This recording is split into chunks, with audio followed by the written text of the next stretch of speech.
Hello there, so it's been a while since I last uploaded a video to YouTube. UA's progress is plodding on in the background. You'll get an update on that pretty soon, but most recently I have been preparing the comma for an event called Street Weekender. Now Street Weekender is basically like a British take on the American drag week. Drag and drive events where drag cars go to a track, do a run, submit their fastest time, then move on to another track to do another run the next day. This is normally done over like 4 or 5 tracks, 4 or 5 days, with checkpoints between each track where the drivers have to drive their cars, so they can't trailer them. They've got to drive their cars to these checkpoints, take photos of themselves and prove that they've been to these checkpoints before moving on to the next drag strip. It's a bit of fun, especially for like the more serious drag cars, which I guess probably get labelled as like trailer queens almost. Like they're just drag cars. They're not normal cars anymore. But this sort of like goes against that, and people are driving 3,000-4,000 horsepower cars on the street, hundreds of miles, 1,000 miles over a few days, proving that these are still streetable cars and they can do amazing times in the quarter mile.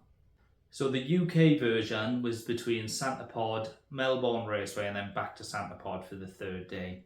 You'll see all that coming up in the next video. This video now is about the preparation work that myself and my good friend Richard put into getting the comma ready to take it to this drag and drive event, where not only were we going to be doing nigh on 1,000-mile round trip, but we were also going to be at drag strips doing the best times we could in the comma van, which is of course not built for doing a 1,000-mile round trip. Never mind between journeys on a drag strip doing burnouts and the fastest times it could. So anyway, sit down, grab yourself a cup of tea or a coffee, and enjoy this video, because it was a lot of work to do, a lot of 6:30 start in the morning until 1 o'clock in the morning. Long days, putting the effort in. So please enjoy the video. The biggest issue with the comma is because of the shape of it, air just does not want to flow through it, and it struggles to keep itself cool. I've added this duct in, which ducts air into a bigger radiator. So it's got this vent here. Believe me, that goes down to the radiator. But basically, you've got about a letterbox shape and whatever's above it to get air into the radiator, and yeah, it just struggles to keep cool.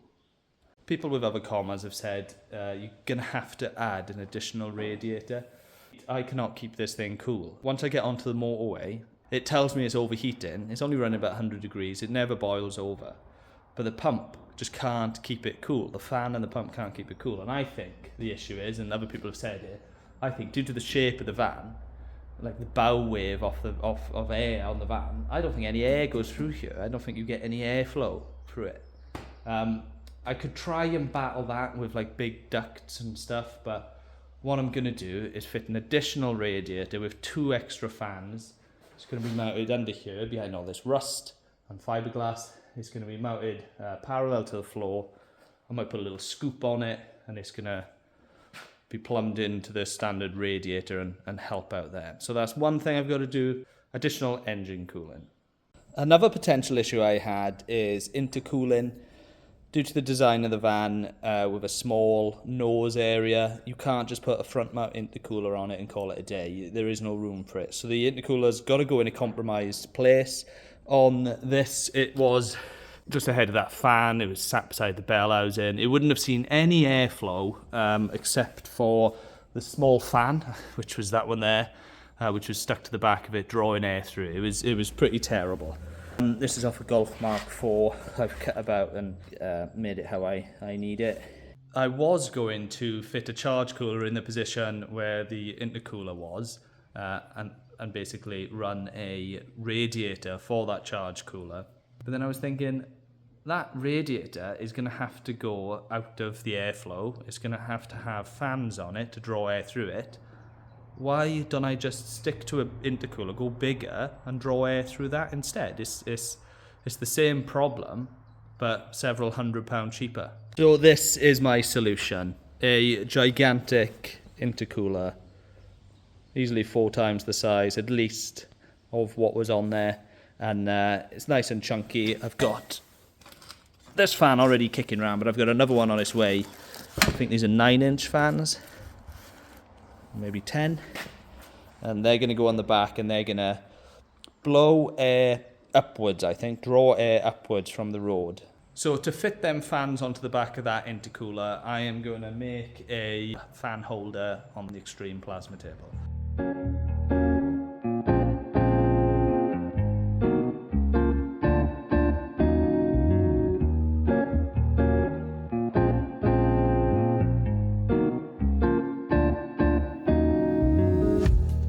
I've no idea how this has worked out, right? But the intercooler fan bracket I made for the intercooler, I had this fan here.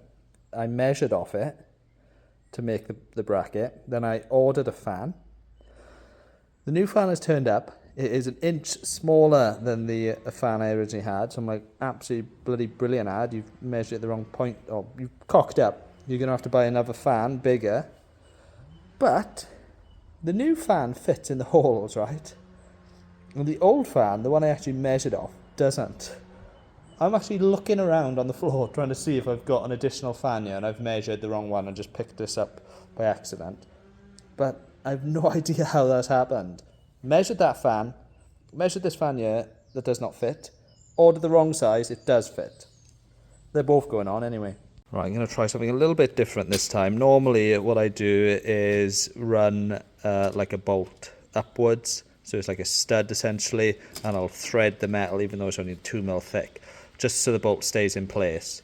And then I'll weld this to the radiator, or intercooler in this case, and then these would slide over the stud, and that will go over the top. But now what I'm going to try is put in a riv nut from the back side up, because I found that these actually have a bit of a recess in them anyway. And then I'll just bolt them down to the riv nut. Let's try that. Nice. I think this is a good indication of how I've matured. My builds are less hand-bent metal and cable ties and more riv nuts and CNC plasma table now. There you go, a nice small amount of squash. Right, it's a few days later. I have spent too long trying to learn how to TIG weld. I'm still absolutely terrible at it. I'll show you my best welds, and then I'll probably just call it quits after that. There we are. Wow, look at it go. The rest of it's not too bad, is it? Like, look at that weld there. Yeah, that's not too bad. Yeah, brilliant. Anyway, look at it from this distance. Look at the mess instead. It's on, and I'm leaving it at that. Next thing I got to do is I've finished riv nutting it. The fan's ready to be mounted, but I need to go from 3-inch. Well, don't look at that. 3-inch to 2¼ inch to suit the boost pipes on the van. So, plasma table.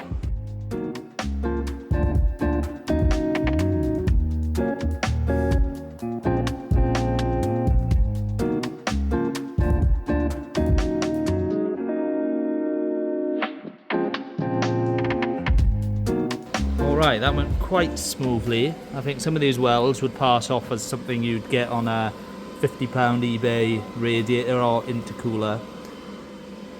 But yeah, dipping the tungsten on some of them, that's where they start to go to shit. I've got 5 tungstens ground, and yeah, I've successfully dipped them all.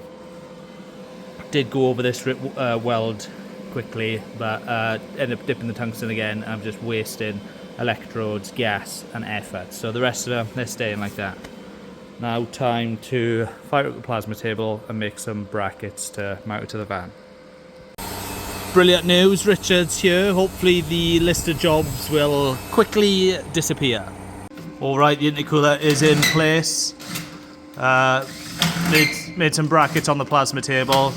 Some of them are getting bolted in, some of them are getting welded on. But yeah, happy with that.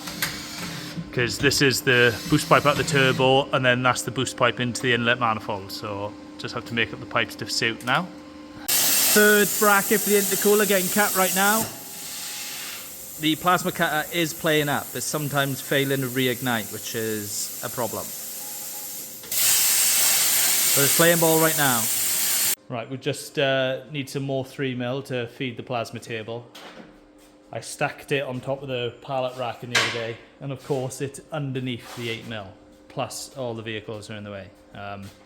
So yeah, me and Richard are doing dodgy stuff.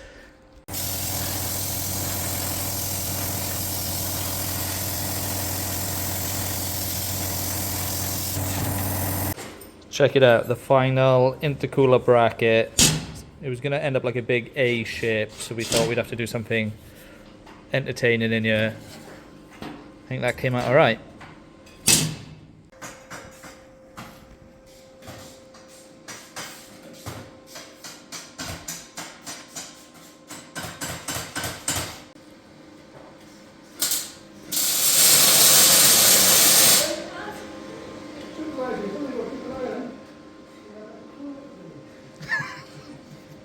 The intercooler is going in.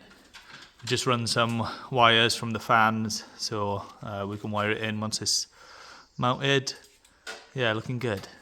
And the comma, little whatever the hell we're calling it. What are we calling it? Grate. The comma grate, which we didn't really think about. It's facing backwards, but that doesn't matter. Yeah, looking good. Just making a fan holder for this auxiliary radiator.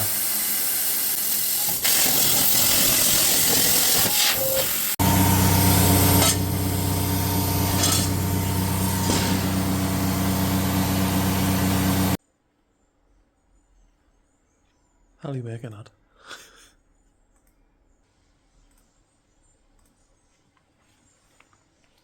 Radiator bracket.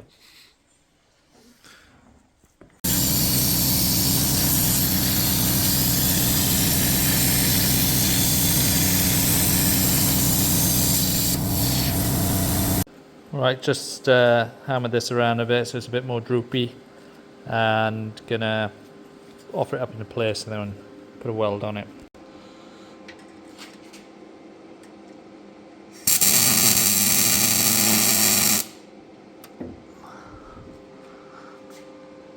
Alright, looking good. Alright, just got it in place off that front one. On this one I'm gonna come round a 90 and go off an existing bolt hole, and on this one I'm gonna go up and dog leg it and bolt it to that up there, and then I'm gonna get a aluminium sheet put over that just to stop stuff coming off the wheel going onto it.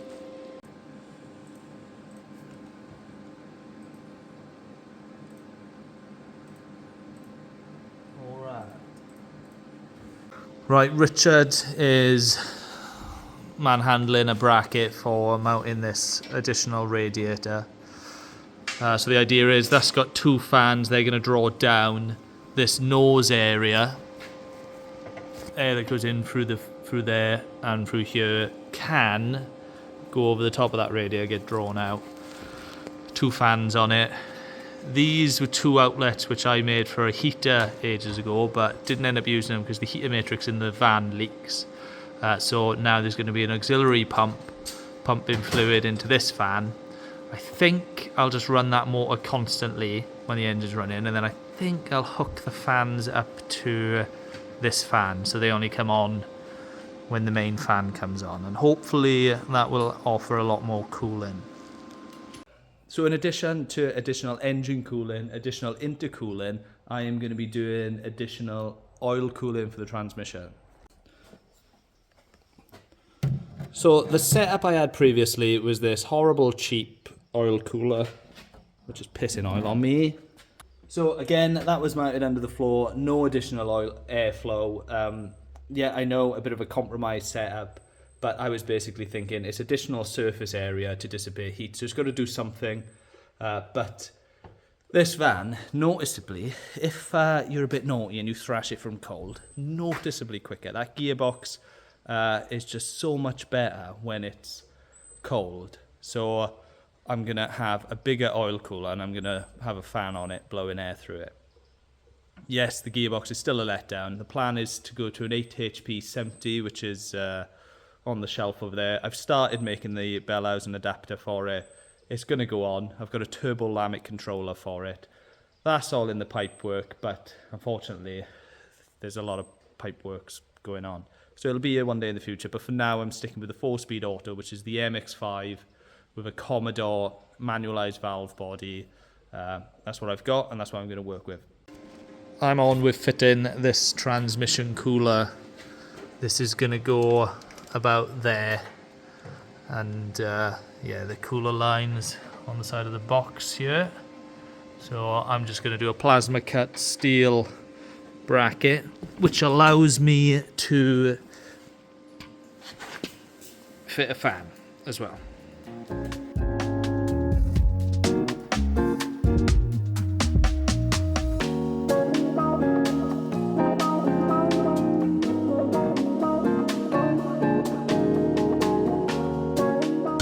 Okay, so something like that.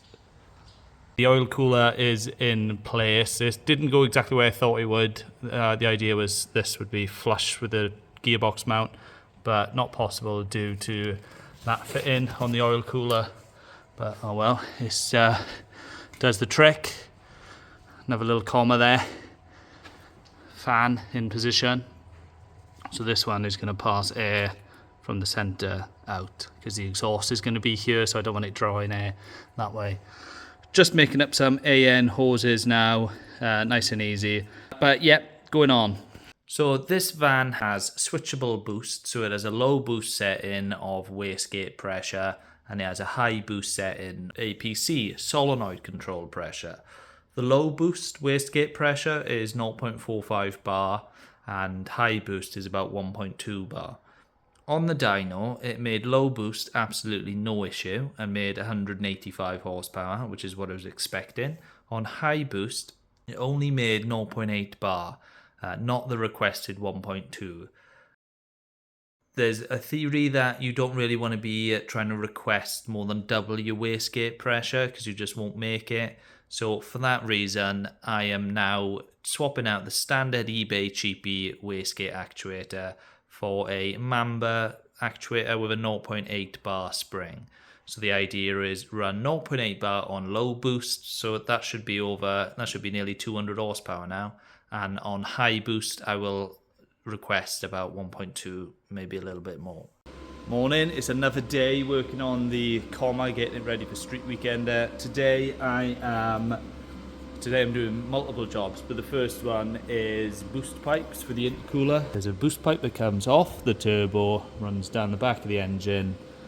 I need to get that into the intercooler, and then I need to get another one out and then up into the inlet manifold. I'm going to run a dump valve as well this time. I didn't used to previously. Just tack together this pipe. It's going to go something like that. Let's get TIGging, or my version of TIG welding.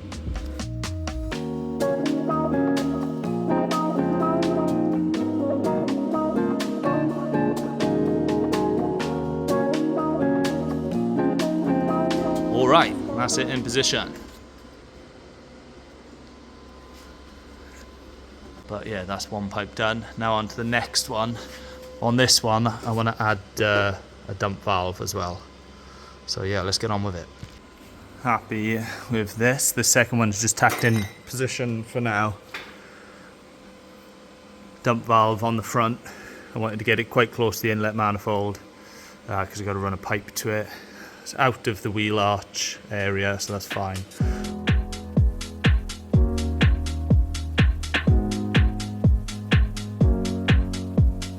Got to make a little boss for this inlet air temp sensor, so over to the lathe to cut some aluminium.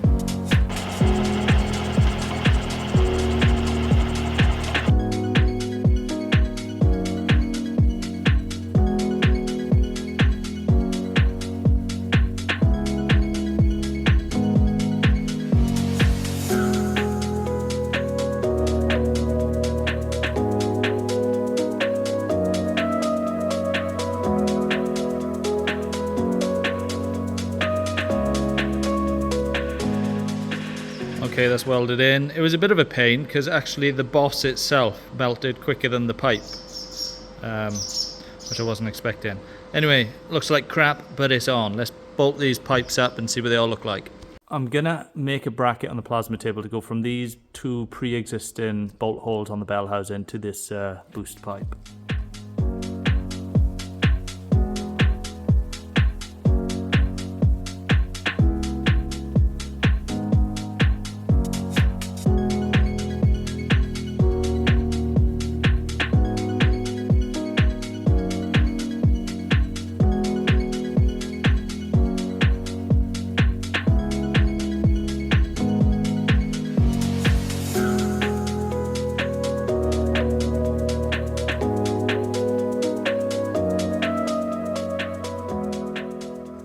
Alright, boost pipes are done.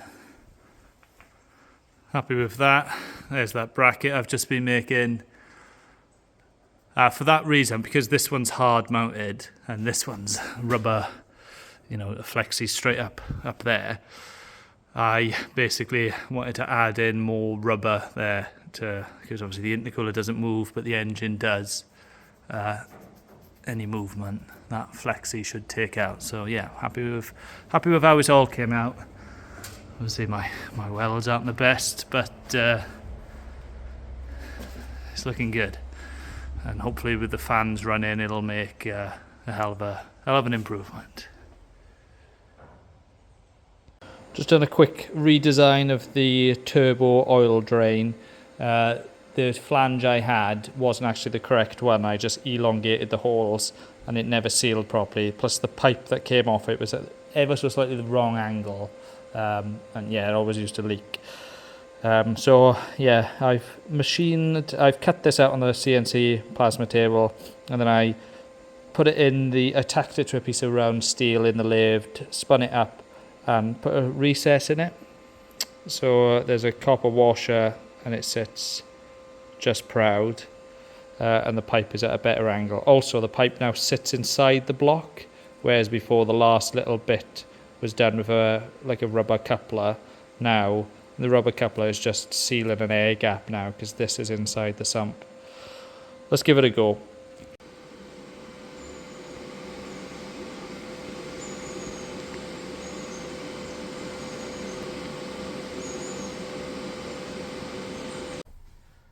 So in the last 48 hours of work getting the comma ready for Street Weekender, things were getting pretty hectic and I didn't video as much as I would have liked to, but I just had to crack on and use my hands for working rather than videoing. So not so much videoing was happening, I apologise for that. But if I can just fill you in on what went on. The comma was obviously the main vehicle I wanted to take, but I was going to take the 900 if the comma wasn't ready in time. Slight problem with that, the 900 needed an MOT and also the bonnet cable had snapped. I had a spare bonnet cable, I spent 20 minutes fixing that. Luckily it was a nice and easy job, and then I took the 900 for its MOT, which felt quite bizarre because I was in a mad rush to get the comma ready and I had to stop working on it to MOT the 900, effectively making it even harder for myself to get the comma ready. But that's what I did. I got the 900 to a point where if the comma couldn't make it, I could take the 900, which I wouldn't want to do. The 900, I bloody love the thing, but launches at full throttle on, you know, from a standstill are not its thing, and it's also not that fast. It only makes about a bar of boost. Yeah, it wouldn't have been exciting, but it would have been better than not taking anything at all and dropping out. So got the 900 ready, that was all good. Sat there just in case the comma couldn't make it in time. The comma, I then took that for an MOT a day later. That went through, no problems, all good. I had planned to fit a full 3-inch exhaust for power benefits and also to fit a wideband sensor to it, because I had like a tune-in session, a remote tune-in session sorted out with my good friend James. I'll add his details in the description below. He's all over the Saab Trionic stuff. If you're in need of tune-in help, he is the bloke to go see. Very clever bloke.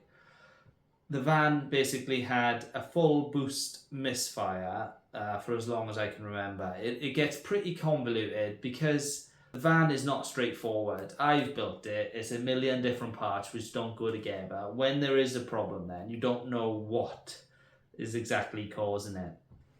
The full boost misfire, I thought, was excess heat in the engine from crap intercooler, not enough coolant capacity, not good enough radiator, and just to make sure it wasn't anything map related, James did a remote tuning session with me. It was this really short notice one. It was like half hour long. He looked through the map. I told him what I had fitted to the van: injector size, turbo, map sensor, all that stuff. He did a few tweaks with the map. He made it run better, but the full boost misfire was still there, and I had to go. We were running low on time. I was either going to not make it or I had to go with a misfire. So I went with a misfire on full boost. That I will cover in the next video of when we actually go on Street Weekender. But it was balls to the wall, up against it, but the van left pretty much on time. I wanted to leave at 4 o'clock on a Thursday. We left about 6:30, which for me, that's pretty much on time. All was good. Big thanks to James for helping out with the mapping of the car. He will feature in the next video as well. And the same with Richard. Massive thank for the amount of work that Richard put in getting this van ready. He was down here. He's got a trailer tent, and it's in my garden at the minute. And he was staying. He was leaving work, driving as a mechanic, right? Leaving work as a mechanic, spending the evening working on another bloody vehicle, and then sleeping here, and then leaving at like 5:30 in the morning to go to work to be a mechanic again. And yeah, absolute hero. He came on Street Weekend with me. He was my crewmate, and he put the effort in on Street Weekender as well. So massive thanks to Richard, because without him, I 100% would not be going. Hope you've enjoyed the video. The next video will be a bit more driving and smoking of tyres. And does it make it a Santa Pod? And does it do a 1/4 mile run? And does it go to Melbourne and do some 8-mile runs? We'll see. But it does. It does. It certainly does. Thanks for watching. See you in the next one.